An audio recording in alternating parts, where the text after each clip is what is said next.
Sabe, eu tava pensando ultimamente, pensando sobre filmes atuais, sabe? Em relação à diferença entre os filmes da década de 80, 90 e os filmes depois de 2010. E se você concorda comigo, eu acho que as coisas estão ficando bem clichê. Vamos pegar um filme da Netflix genérico, por exemplo. Você começa com uma história, o diretor, o roteirista te apresenta uma história e ela sendo construída. E ao decorrer do enredo, a história não passa de 1h30, 1h50. E no final, é aquele final clichê, onde a pessoa que era vilã termina mal, ou termina morta, ou uma pessoa que era do bem termina bem sucedida, enfim. Mas hoje eu quero falar aqui de filmes que, quando você vê pela primeira vez, você não sabe o que vai acontecer. Bem, aconteceu isso comigo recentemente em Quero Ser Grande e com Os Infiltrados. Épocas diferentes, diretores bem diferentes. Os Infiltrados era do Scorsese, o diretor do Quero Ser Grande, eu não me recordo, não cheguei a ver, mas eu sei que tinha um Tom Hanks. E era um filme de década de 80, 90. Os Infiltrados, 2010, por exemplo, né, recentemente, em 16 anos, se for parar a contar. E eu acho muito interessante a história deles em si. Você realmente não sabe o que vai acontecer. E acho que é isso que me agrada em um filme, sabe? De ver o filme e você ser surpreendido. Vai ser meio clichê o que eu vou falar, mas o filme de herói, por exemplo. Bem, em alguns você fala, nossa, o que vai acontecer aqui? Como é que vai ser? Né? É claro que atualmente os filmes começaram a ficar meio iguais, semelhantes. Mas esses filmes antigos, onde o diretor te surpreendia realmente com uma história diferente, por exemplo, Onde os Fracos Não Têm Vez, um excelente filme, e ele conta a história de uma pessoa, de um assassino, que você não fica impune. Bem, não impune pela vida, mas pela justiça que a gente conhece. E acaba que o filme ele termina de modo que você não esperava. Bem, eu não esperava. Eu acho isso sensacional porque no mundo onde tudo é igual, algo diferente sobressai. E eu acho isso muito interessante, a diferença dos estúdios. Né? A gente tá vendo a tentativa da Netflix e da Paramount para a Warner. E eu fico me perguntando como é que será os filmes daqui pra frente. Será que o clichê vai ficar na moda? Será que o óbvio vai ser tão óbvio assim? Sabe? E como esse canal também fala sobre livros, é isso que me chama a atenção nos livros. Por exemplo, em Cavaleiro Moscou, um livro recente, se eu não me engano, depois da década do século XXI, né? Década 10 ali, se a gente for brincar, né? Década 10, 20. Mas um livro recente e o final dele é surpreendente. Se não me engano, é um escritor que escrevia ou escreve pro New York Times. Ele fez um livro. E um livro com um final que fiquei tipo, nossa, que final legal, bom.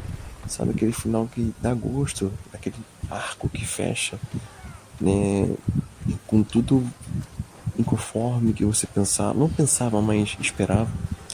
E acho que aconteceu recentemente com o Stranger Things, né? A galera esperava um final, né? O final do final. E eu acho que isso mostra o quão a gente fica triste com as coisas. Só que a gente às vezes não percebe e acaba acostumando com conteúdo ruim. Eu tô falando que a série foi ruim, mas foi uma série que teve os seus arcos fechados. Alguns arcos fecharam bem, outros não. Mas a gente sempre esperava aquele algo mais, né? Aquela surpresa, aquele, nossa, esse diretor não fez isso, que chocante. O que foi isso?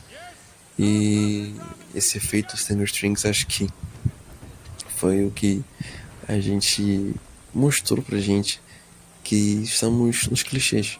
O final é sempre igual, o tempo de filme não dá tempo de escrever um roteiro grande, tem que ser pequeno para atrair o público, tem que ser rápido para o pessoal ver. E eu tava vendo um podcast, eles estavam falando que os diretores, né, são dois irmãos do filme, e eles estavam fazendo o filme tudo explicado, tudo amarrado, para um público aonde via reels do YouTube, reels do Instagram, TikTok, na hora que viu uma série. E eu te pergunto, que raios você tá vendo a série? Pra que você tá vendo a série quando você fica vendo TikTok, Reels, Instagram, YouTube? Ah, é bom, é legal, sim, mas acho que tem momentos para isso. E conforme a gente vai evoluindo e tendo esse costume de fazer essas coisas, os filmes e as séries vão se tornando menos prazerosos. Porque é para um público, ou às vezes a gente pensa que é pra gente, mas a gente vai surpreender que é pra outra pessoa, é pra outro público. E nesse caso, o Stranger Things era pra outro público, né? O público que via o TikTok, que via o Reels e aqueles momentos de explicação longas. Não falo do final da série em si, mas alguns momentos específicos eram pra isso. E isso acaba refletindo que tipo de geração de plateia estamos sendo, sabe? Que tipo de exigência estamos fazendo dos filmes. Eu não tô falando que a gente precisa entregar tudo na mão de Hollywood pra fazer um melhor filme. O filme que é bom é o que ganha Oscar. Não necessariamente. Tem filmes que são bons, e atores que são excelentes, e atrizes também, que não ganharam nem um Emmy ou um Globo de Ouro, alguma coisa assim. Mas estão aí fazendo sucesso. Por exemplo, a A21, um estúdio independente, entre aspas, né, que é diferente de todo o estúdio que a gente conhece, e tá fazendo sucesso com os filmes. Por exemplo, Parasita, e diz que tudo e todos ao mesmo tempo, ao mesmo lugar, também são deles. E, nossa, olha que diferente, sabe? Um estúdio que geralmente é com mais atores e atrizes do lado oriental.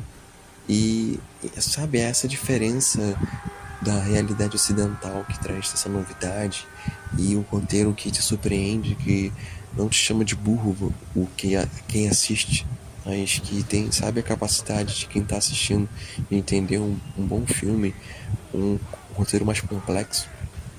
E um bom exemplo disso é Tenet do Nolan, né? Eu acho um filme bem difícil de entender, que ele mexe ali com algo da física, né? Viagens no tempo, entropia, acho bem interessante. E é um filme muito bem planejado, é um filme difícil, mas você se sente burro não porque o diretor ou o roteirista te chamou de burro, mas porque é um assunto complexo, você tenta entender, e você fala, cara, eu não preciso entender por esse filme. E acho isso o melhor sentimento que tem, é isso. De você se sentir respeitado pelo diretor, pelo roteirista, pela produção. Acho que é isso que falta nessa geração de filmes e de séries.